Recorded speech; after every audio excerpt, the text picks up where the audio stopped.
I just walk in the argument, two-way, why you mad? Girl, why you a sick? I do not want that. Came home to you only, you stuck like glue. If I caught that Hellcat, girl, you get one too. For me and you, I want you, I love you. Can I touch you? I rub, let me love you. Put my dreams to the side only cause I trust you. Girl, I trust you, I love you, won't judge you. Hello, welcome back. SEVelocity here. Long-awaited return. Hope everyone's doing well. Everyone's had a good last 8 months. I think it's been almost, I was gonna say it's been at least 6 months. Lots of life going on, lots of stuff going on. Hope everyone is doing well, family as well, friends as well, and anyone out there. So, Sean, if you'd like to take the floor and What's up, my peeps? The boys are back. You know, I had a lot of some friends and family asking me about the show, like where have we been? And it warmed my heart to know that we actually did have some legit fans out there who missed us. Hope we gain more. As you guys remember, back in June, I graduated from school, moved back to New York, and overall, since during our hiatus, Ev and I, we had to, to find like some stability in our personal lives, and then also to be able to find a consistent schedule to come produce more awesome content. But we're back. We're glad we returned to give you guys content, and I hope you guys like really missed us too. Yeah, so let's get straight into it. Oh, one more thing. Since it's been a while, gotta credit my boy Armani, also known as JKD Kozard, young up rapper, for the intro music you heard, and we'll hear it at the end as well. Thank you, much appreciated. Let's go straight into some basketball, starting with the Philadelphia 76ers. Just kidding. Speaking on the Philadelphia side of things, how about that Super Bowl? Just real quick, had to throw it out there. Nothing like seeing Patrick Mahomes getting it done in Arizona, sending Philly home. If anyone's curious, by the way, Philadelphia has now lost 3 world championships, national championships this year in 3 different sports. So they lost the World Series in baseball, they lost the Super Bowl, and they also lost the MLS final. So for soccer, so we are thriving in Philly. Sorry, Philly could talk a lot of trash, but so seeing them kind of lose every once in a while doesn't hurt too bad. Yep, and spoken like a true salty New Yorker. Yeah, so, I mean, it doesn't help when every New York team that you watch and support is absolute trash. Shout out to the Jets. He's honest. Starting out 7-3, having the offensive and the defensive rookie of the year, then losing 3 or 4 straight towards the end, blowing it and missing the playoffs. Absolutely thrived. Could not believe it. I loved every second of it. Getting eliminated in the first round of the fantasy playoffs. It was a great football year. Everything went exactly how I wanted it to. While we are on the topic of it, though, we aren't going to talk mainly about basketball, but I did want to throw something out there that happened while we were gone. That was pretty wild. Bills player Damar Hamlin also collapsed on the field. Had a heart attack, went into cardiac arrest, and luckily survived, and he's been on the road to recovery for the last 2 months or so. Really scary situation. It was a game with a lot of build-up to it, but of course that doesn't matter when we potentially lose a player, especially to a freak accident. He had taken a helmet to the head, to the chest, and then had fell over and went into cardiac arrest. So I'm glad that he's recovering, and it really helped to see how much of a family the NFL community and the fans could be with the amount of, I think he got over $6 million donated to his charity while he was recovering. So hope that he recovers swiftly and continues that road to recovery. But I just wanted to throw that out there as one of the other highlights that, there's plenty of really good highlights, but there's, of course, something that should always be addressed too is, almost losing someone there. Absolutely. He's a man first, a player second. Absolutely. So now going into a little bit more positive side of things, shifting our attention towards basketball. The collapse of the LA Lakers and a multitude of other things. The Miami Heat potentially blowing their playoff chances. Let's just stick to All-Star Weekend for now, since we're fresh off of that. That's a Yeah, lot of yeah, you're convo right. that we're You're right. definitely gonna have later on. Now, Sorry, I was asleep for most of All-Star Weekend. I'll take the floor then. Like, I'm gonna start off with the All-Star game, even though that's the last event. Now, I think Ev and I can both agree ever since the NBA brought in this new format of the two captains, it's been very successful. Like, those past All-Star games we watched have been incredibly entertaining. Like, they've been very close matches, like coming down to the wire. But of course, but now this one, not so much. I was watching it. It looked like the old lopsided West versus East, except Team Giannis versus Team LeBron. Energy wasn't there. Once again, players were, had literally zero interest on defense, even when the shot clock came off, I mean, and the game clock came off. Also, it didn't help that there were a lot of injured All-Stars who were supposed to be there, like Steph Curry, for example, and Kevin Durant. Um, and it also doesn't help that Giannis himself, like, is injured. In fact, I think he's gonna get a surgery, like, on his hand.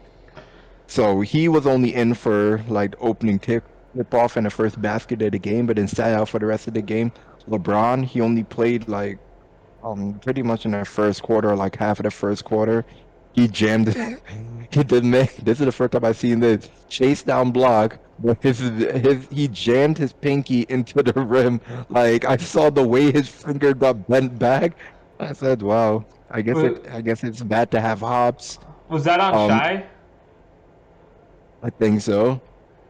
Um, but yeah, so LeBron didn't play the whole game, and when the two captains were out, like, who was there to set the tone? Like, it was literally just people just coming down the court, just fucking the ball up, and it was just overall boring to watch. That's not what we want from the All-Star game. Like, the past ones, like, do you remember the very first one that they did? How if we were to actually put a clock up, that would have definitely been at least double overtime, and how exhausted the players were at the end. That's what we want to see. We're not saying you have to go like all out the whole game, but we know you don't want to get injured. But like, as any basketball player, Evan and I like to play basketball for fun. You can play defense without putting yourself at risk for injury. There is a gray area, and these guys are playing at the highest level. They know how to step on the gas or not. Like, pretty much use the same energy you would when you're playing your pickups in the summertime. Yeah. Like, really. And I gotta criticize Luka Doncic and Nikola Jokic right now. These guys, they just don't know how to put on a show in the All-Star game. Like, Luka actually mic'd up. He just seemed confused. He's like, "Oh shoot, I forgot what to play." He's like, "Yeah, I don't know what to do. There, shoot this ball." I don't know. I think those two, they just have to. If they're not really playing for something like playing towards their team's winning, I feel like they don't feel very motivated. Like, I Yeah, feel like they're the type of players who only play like to win. They don't necessarily play to put on a show. They just happen to with their greatness. I can agree with that. Um, I think not to take the hater side of the All Star weekends, but I feel like just sports in general. I think a lot of the All Star weekends, whether it's NBA, NFL, baseball, hockey, hockey's gotten pretty good with theirs too. They're struggling to find motivation for the players to show up or participate in anything. So I would like to see, of course, more money to go towards charities for whoever wins them, especially like the dunk contest to get more people in it. But going into it, it's a little bit hard when the biggest highlight of the All-Star weekend is a WWE wrestler hitting a half-court shot. in the first day of All-Star Weekend. So, Yeah. heck of a shot, and it should have counted, but it didn't. But that was really cool. Mac He's talking McClung, about the Miz, by the way. yeah. Shout out to the Miz. Shout out to the WWE because I watch that too. Every once in a while, old stuff, of course. But also, there was a couple entertaining moments. I think that one of the Damian Lillard won the 3-point contest. That was cool, but I think that it was cooler to see. In time, I called it too. I think it was cooler to see Halliburton score 31. I think out of the max 50 for threes in the first round. So, yeah. That was awesome to watch. And then you had McClung and oh my gosh. I don't. Who's the player from the Pelicans? I forgot his name. I don't remember. Forget his name. I don't remember, but listen, who cares? We know in our era the dunk contest has been garbage, but let me go back to 3-point contest real quick. Overall, I had no problem with the contestants for the most part. Julius Randle did not belong in that contest. He did not belong there. That was an absolute joke. Now, on to the dunk contest. Yeah, shout out to Mac McClung for winning that. He put up some incredible dunks. He looked like a guy who actually wanted it. Like, he actually brought it in intensity. Like, he really wanted to put on a show for everyone, and he wanted to win this for himself. That's what we need. What we need from the superstars. I mean, all you superstars out there, and I'm calling now my favorite player all time, the GOAT, LeBron James. LeBron, you realize, and all of you other superstars out there, this guy was from the G League. He's from the G League, and he came out and did some incredible dunks. Like, to be honest, I think some of the dunks he did, they were probably more impressive than like the Aaron Gordon and Zach LaVine's dunks. Yeah. Like, they were really acrobatic. And I also want to point this out because I have to say it. Because we know we live in a world that filled with stereotypes. Yeah, I don't want to hear any more of the whole white man can't jump. That's from, I'm down for saying that from black people, and then also from white people. That guy, Mac McClung, he is a phenomenal athlete. And we can even see in game time that how many times that stereotype's been shattered. Pat Connaughton on Milwaukee, dunks on people. Alex Caruso back when he was on the Lakers, dunking on people. Like stop it. Anyone can build up their athleticism. It's not attributed to race. So enough of that. It was an entertaining movie, but the movie's outdated. I also wanted to give a shout out to Trey Murphy. I believe he was the one who got second for the Pelicans. He had a pretty good dunk contest too. The other two, Kenyon Martin Jr., who did like a 3D printed basketball, and then Sims wasn't worth it. But Trey Murphy played pretty well, and then obviously McClung did really well. And then the All-Star game, I got to give a huge shout out to Jaylen Brown because I think that his comments were flawless. A glorified layup line is what he called it. And I think that's exactly what it was. Everyone was taking their turns to drive at the rim, which was a little bit ridiculous. I will say, I guess, a little bit of credit to Jason Tatum because even though it's a layup line, 55 points is pretty hard to do in that amount of time. You were torching it from three. I think he had at least 10 of 18. like 10 threes, yeah. And then the last thing I want to talk about was the SGA, so getting blocked by LeBron. Shai Gilgeous-Alexander. He said that he's going to remember that because he made comments after the game saying that he didn't block a single other player going for a layup except for him, and he went out of his way to do it. So he said he was going to remember that, and I don't blame him. And LeBron also, I guess that's what you get, and you jammed your own finger in the process. So I was going to say, what more do you want? That's kind of like have you ever heard of someone jamming their finger on the rim? I mean, if you watch the replay, I cringe at watching the way his finger bent. Yeah, LeBron's made a couple enemies in the last weekend or so. So SGA, SGA That's said what that I'm saying. He's had enemies his whole career. yeah, but he's made more, I'm saying. So SGA is now against him. And then Pat Bev also said that he's hoping to spoil the Lakers from making the playoffs later in the season. So, just throwing it out there. You see Couple how new broad his haters. shoulders are. He's fine. There's nothing new. Well, I don't even know if they're the best team in their city anymore. So, at this point, Yeah. Well, I mean, we one group has guys who are in and out because like they're because of injury. The other group is in and out because they just don't feel like showing up to play. but And I feel bad for Ty Lue.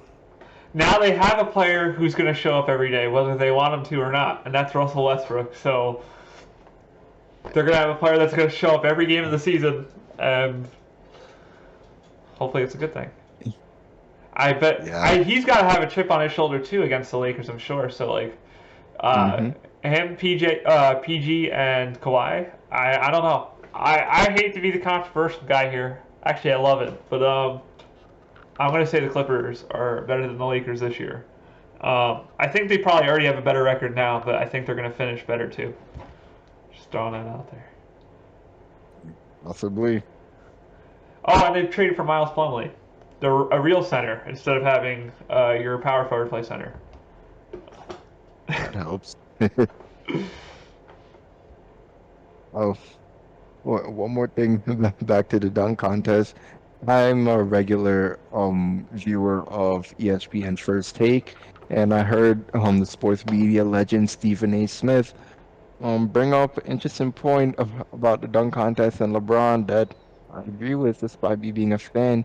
He says that LeBron ruined the dunk contest in this era. Now, what he's saying is the fact that LeBron just never had any interest in doing it, and that kind of like had a cascading domino effect on the rest of the league because Pat Beverly's come on air and has straight up said that LeBron kind of like sets the trend for the rest of the league. They end up following suit, like his decisions. He doesn't want to, so the other young superstars coming in don't want to do it like John Morant, and which is so sad because like they're phenomenal athletes and they're superstars. They're who we want to see in the dunk contest. Like go past in the past generation, Michael Jordan, Dominique Wilkins, Kobe, Vince Carter, Tracy McGrady's, all so many of these greats. I mean, it is his fault, but at the same time, obviously he's not going and telling everyone else not to go do it. But still, LeBron, you gotta set the pace. And I'm gonna say another person who I don't like to use the word blame, but if you want to say is somewhat responsible for it, I'll also say Steph Curry. And once again, obviously none of us expect to see Steph Curry in a dunk contest. That's number one. But the whole we talk about how he changed the game into like it being a 3-point dominated game. So now like a lot of these young cats coming in, we're seeing a lot more of them like shoot like snipers from three, pulling up from half court, as opposed to like going into the lane and like doing acrobatic dunks and finishes over defenders. So I mean, I don't know if that's a contributor to it as well, but LeBron, I'm talking to you right now on behalf of SEVelocity. It would be a dream come true if part of your last dance, your final season, your farewell. Please do a dunk contest. You owe it to the basketball world. Because for God's sake, even your biggest hater, Skip Bayless, will want to see you in a dunk contest. Like all of your haters, no matter how much they hate you, they'd want to see that. You're this old, but yet you're still like more athletic than 90% of the league. You're 6'8". I mean, that also helps. Plus, if it's your last season, what do you have to worry about with the injury? You're not going to come back another year to play. So please, part of that last dance, you have nothing to lose. Just please put on a show, revitalize the dunk contest, do something to like set the pace for like the next generation on your way out. Hear me out. $5 million charity purse, and it's uh, Aaron Gordon, LeBron, Levine, and Zion Williamson. I think you're predicting that will be the dunk contest. That's who I would want as the four-person layout. I thought that was actually a prediction. I was gonna say that's bold, that's hella specific, but no, that would be one heck of a show. Oh, John Morant. Oh yeah, well yeah, John Morant instead of either Levine or Aaron Gordon. Yeah, Gordon on out of here. We already heard him say he doesn't want to do another dunk contest anyway. Yeah. So, Hmm. I also think that they should add, I don't know, a couple more like skills games into it. Not like a skills challenge, but like something Yeah. else.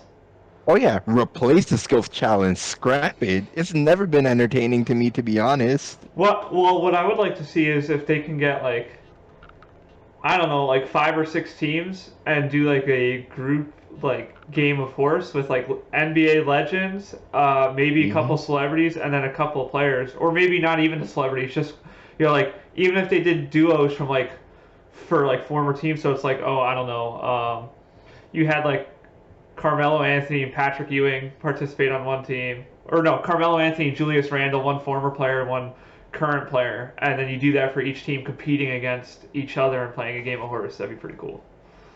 Yeah, absolutely. Oh, and another idea that I have.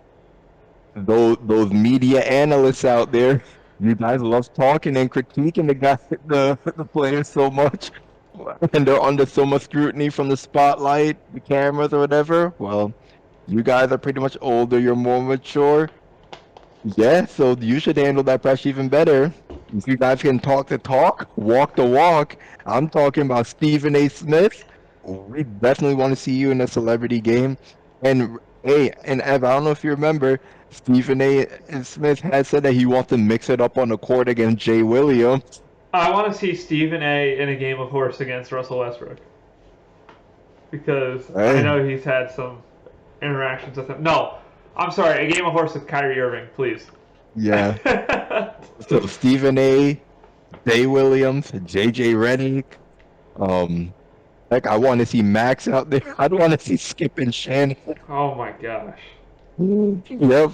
I want to see. We need this. I would love to see that. I think everybody would love to see that. Because can we agree that nowadays in sports media, listen, that a lot of these pundits in the media, we could say they're arguably just as famous or even more famous than some of the athletes themselves that are playing. Yeah, and I wouldn't want this unless we can have the NBA on TNT crew on the court too. Oh, absolutely. Shaq Kenny. Well, I don't. I think Ernie would be too scared. But Shaq No, Kenny put and Chuck. Ernie on the court. Yeah.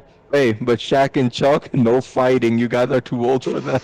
Yeah, throw a basketball at the back of his head again. Yep.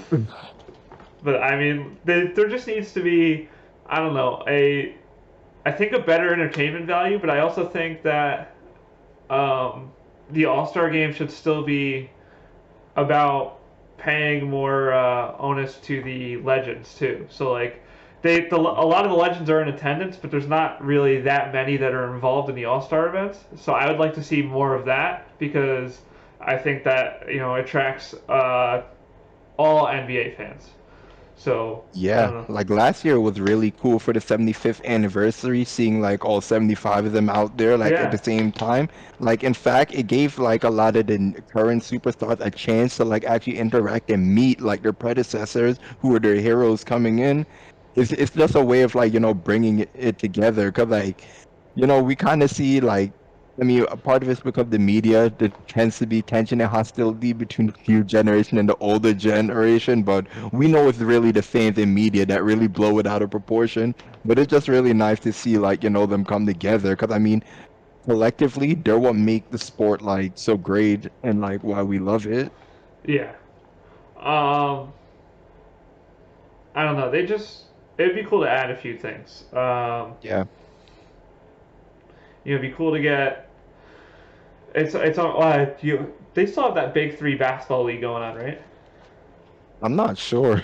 We got to check in with Ice Cube on that. Even if like it's a format like that too. Like imagine if you had like a bunch of the All Stars split into 3-on-3 groups, and it was like a 3-on-3 tournament. That'd be cool to watch. That'd be awesome to watch because I feel like everyone would participate way more because it's a little bit less physical than a 5-on-5.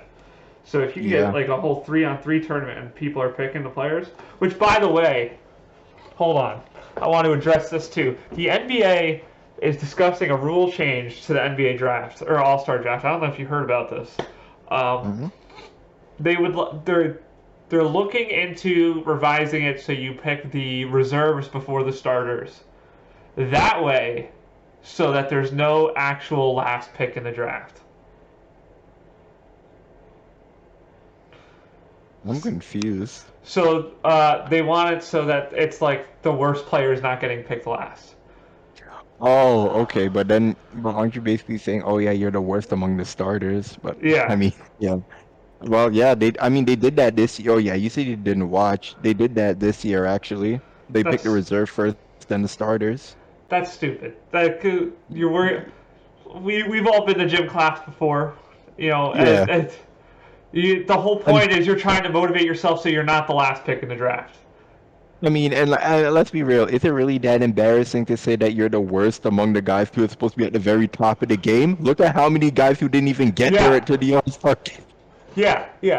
Did you know that in middle school we had 3 people from each class make the spelling bee? And in the 6th grade class, I made the spelling bee, but I was the first one out in the entire tournament. I was the worst of the best.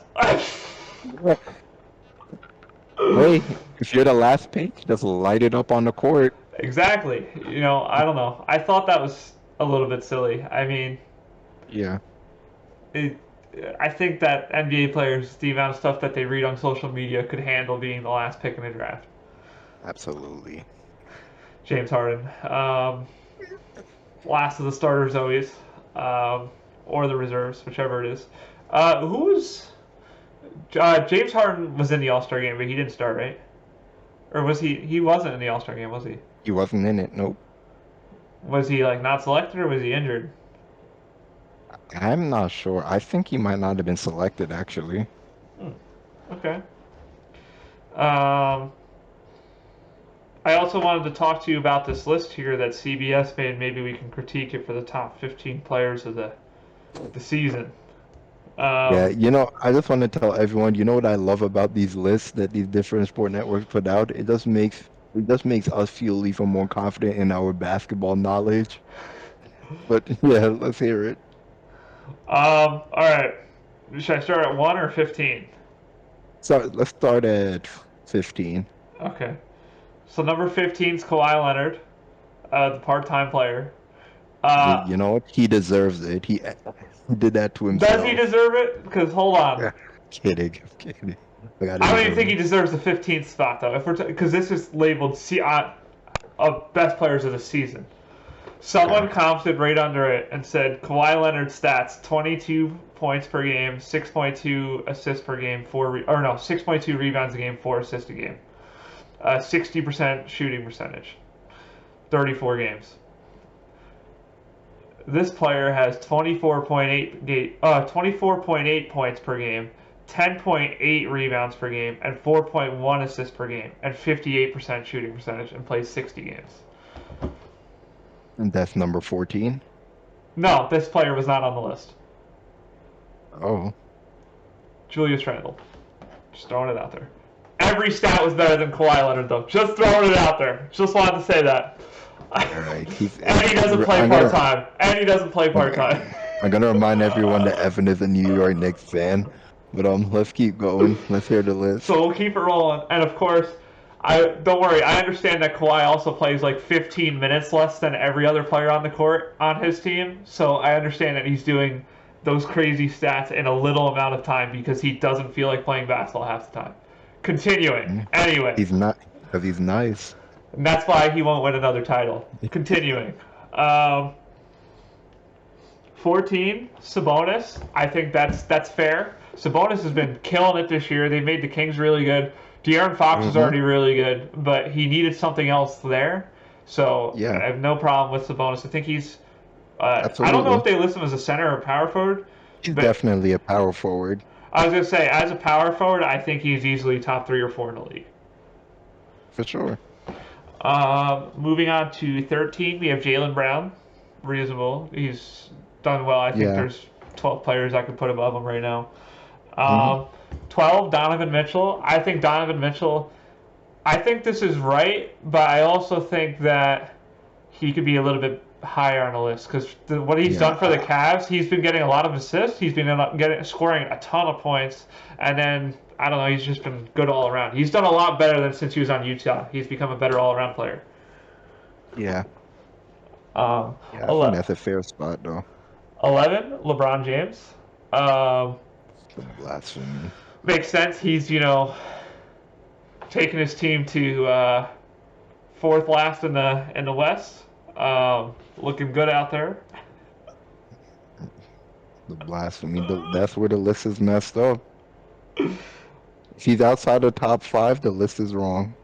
But here's the issue. If we're going off of top 15 players in the NBA this season, okay, I mean, like, out of everyone on this list, he is the only player on the list whose team is not in the playoffs right now. The Lakers are a mess. You see, his teammate is unlike Kawhi, just doesn't want to show up to play. His teammate can't play half the time. But I mean, well, they just got D'Angelo Russell, so maybe they'll go up. I'm not sure if he deserves the 11. But guess what?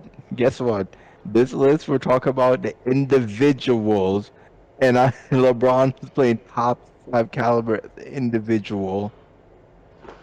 There's literally nothing more you can reasonably ask of him to do on the court. But even if we're gonna talk stats, he's putting up better regular season stats now than he did for majority of his years when he was in his quote-unquote prime years.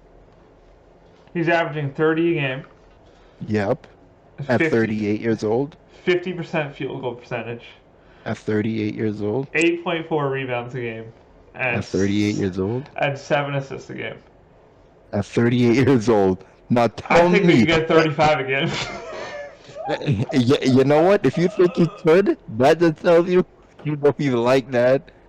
I mean, realistically, those numbers right there, if we were to just say like any player is gonna average that for the season, well, are we not saying, oh, that's a league MVP? But in a vacuum, if you say a player puts up numbers like that, that's an MVP season. Yeah. I'm not saying he necessarily should get the season MVP, but you know what I'm saying, like at that level of play.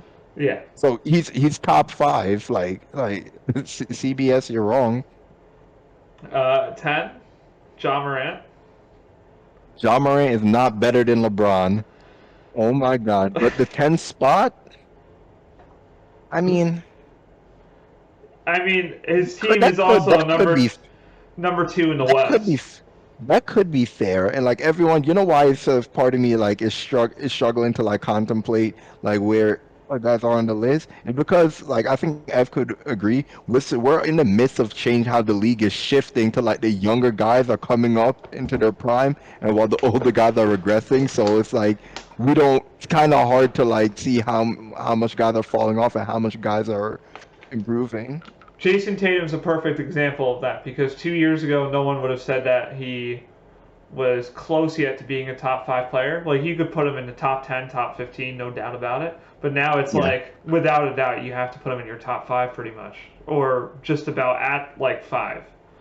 In terms of performance. And the way his team's playing, too. Like, they're playing on such a high volume. We have these young players, specifically him and Luka, who are, like, just starting to fly past the rest of the league. But Luka's a different specimen. Since his second year, he's looking like a top 3 player, to be honest. All right, but let's keep going. Who's at 9? I don't agree with number 9. Damian Lillard? Absolutely not. Even him. Did he play that much this year? I think Morant played better than Lillard this year. Absolutely. He's been having a down year, actually, for like what we expect from him, I'm pretty sure.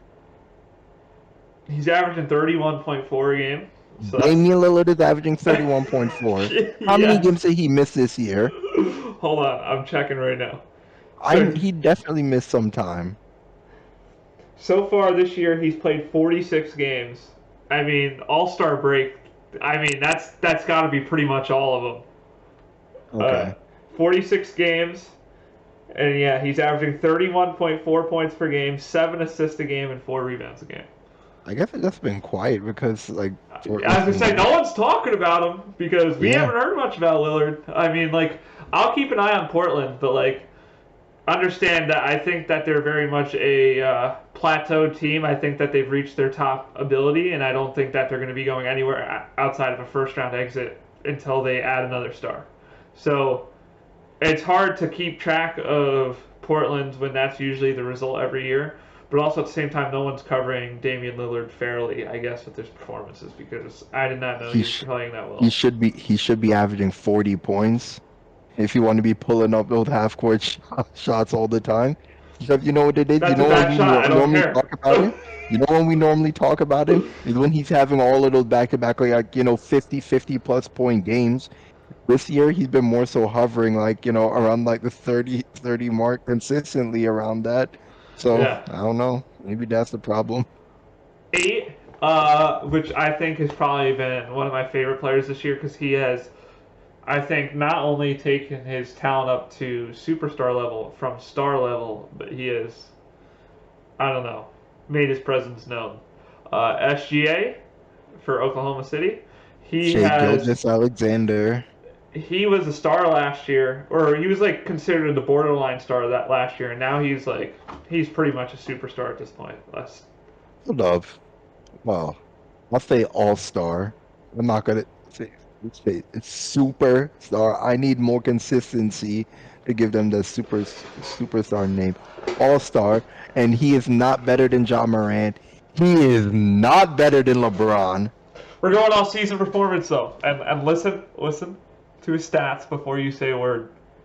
Okay. He's averaging 30.8 a game, 50.8 field goal percentage, 4.7 rebounds a game, and 5.7 assists a game. So, I mean, he's averaging over 30 a game.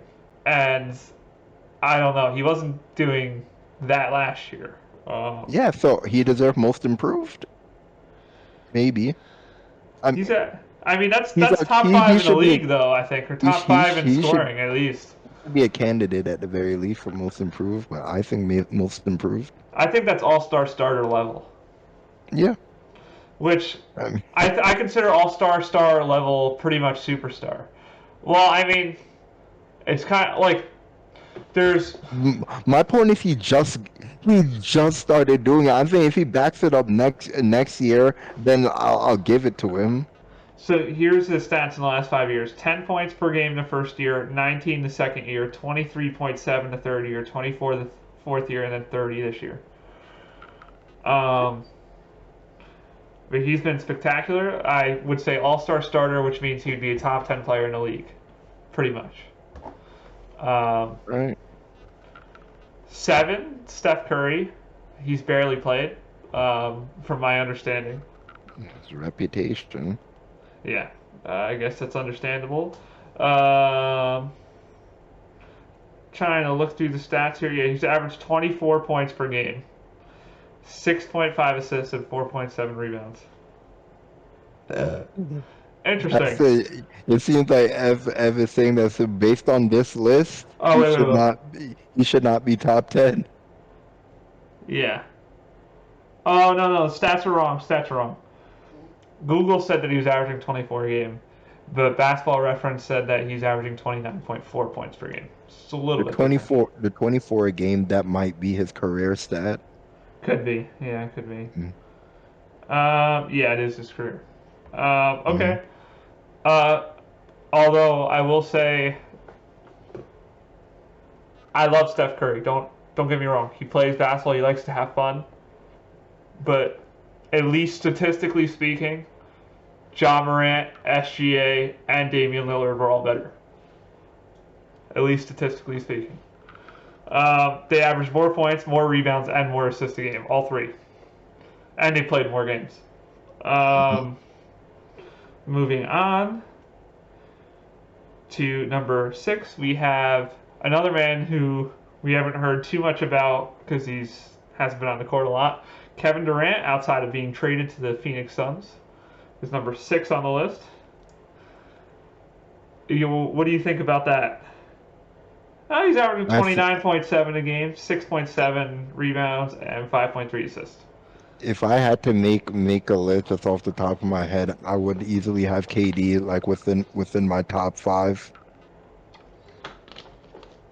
Because well, obviously, like stats are part of it, but we know some guys, like especially younger guys, like to have fun in the regular season and really pop off. But overall quality as a player, I think he should still be top five. But I guess we got to hear the rest. The thing that's so tough in this league is a lot of the older veterans teams have not been performing well. I'm not including Kevin Durant on the Suns. More him when he was on the Nets. Like that team was not thriving. That team was a disaster. Yeah, But I'm also that's a whole nother conversation to but have. like him with the Nets and then LeBron with the Lakers. Like a lot of these older like stars teams have been struggling, while these young talent, while we might think that they're slightly worse, have had these teams that are like winning all season and have been at the top of each conference. So it's interesting to see how that will play out in the playoffs, especially with Kevin Durant, because he'll probably be in the playoffs because the Suns will make it. He will be in the playoffs. Yeah, first round exit. You heard it here first. Anyway, That's bold. you heard it here first. 5. The man who never makes it to play more than 4 games in the playoffs. Who is it? Never makes it to play more than 4 games. Barely plays more than 4 or 5 games in the playoffs, even if his team makes it 2 or 3 rounds. Anthony Davis. Joel Embiid. Oh, yeah. I mean, the captain of expectations, but not meeting them. but so from what I can see into the regular season, he's having another like potential MVP Yeah. year. So Spectacular player. I just wish I could see it in the playoffs for more than 3 games. That's all. yeah, Because truly, if I think if he plays a fully healthy playoffs, that team could go to the finals. yeah. Moving on to number 4, the man who won the finals last year, or no, I'm sorry, lost in the finals last year, Jason Tatum. Well, again, this list is supposed to be based on plays this regular season, so Yeah, and yeah, the Celtics are towards the top of the league. yeah. He's averaging deserves it. 30.6 a game, and he's averaging 8.6 rebounds and 4.5 assists. So he's done really well. And he's a good defender as well. Are you putting Luka above him? I absolutely am. Because he is number 3 on the list. Yeah, I'm sorry. Do not see a day where I'm gonna put Jason Tatum over Luka. I'm sorry.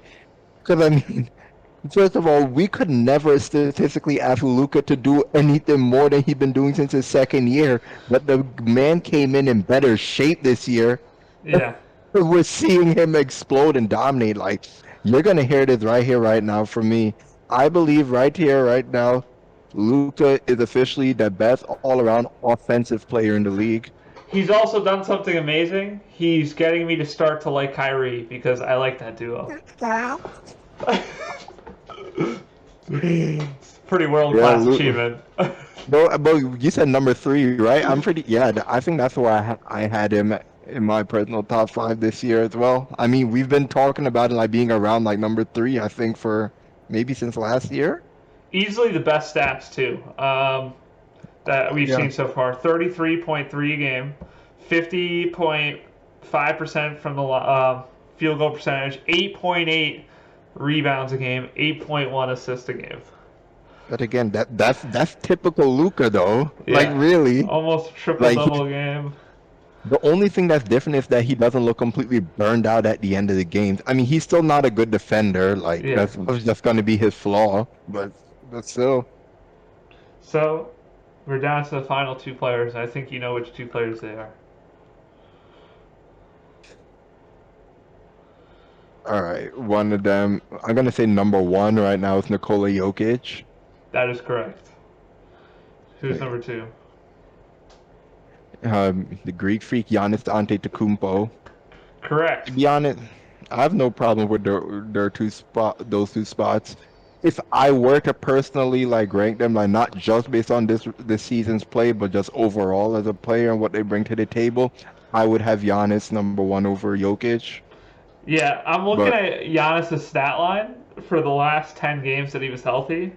So this is from January 29th to February 14th. He scored mhm.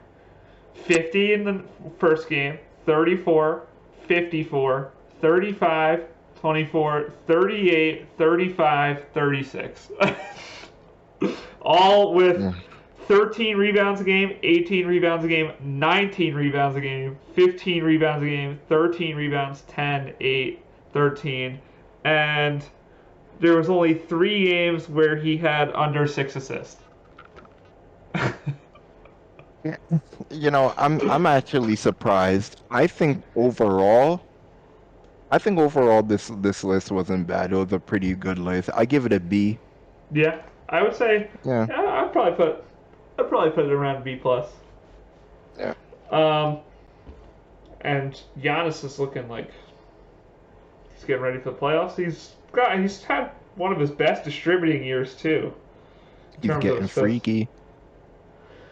getting that Jokic in him. Um, yeah, I would say yeah B plus.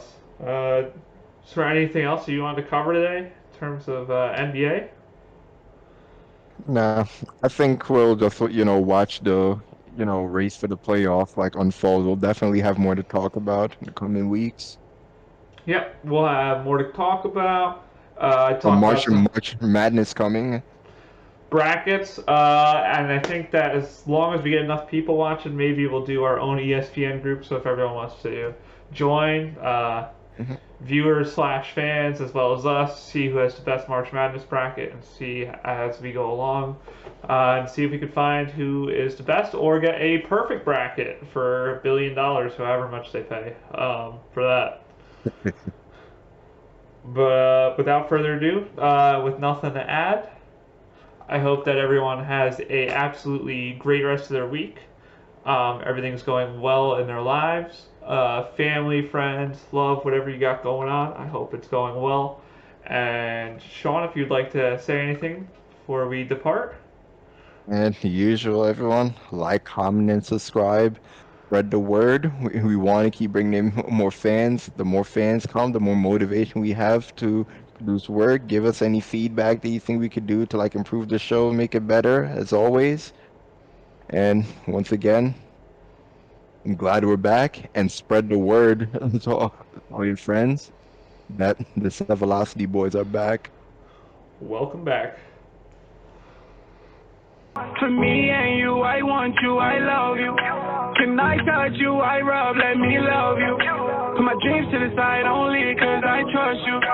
Girl, I trust you, I love you, won't judge you.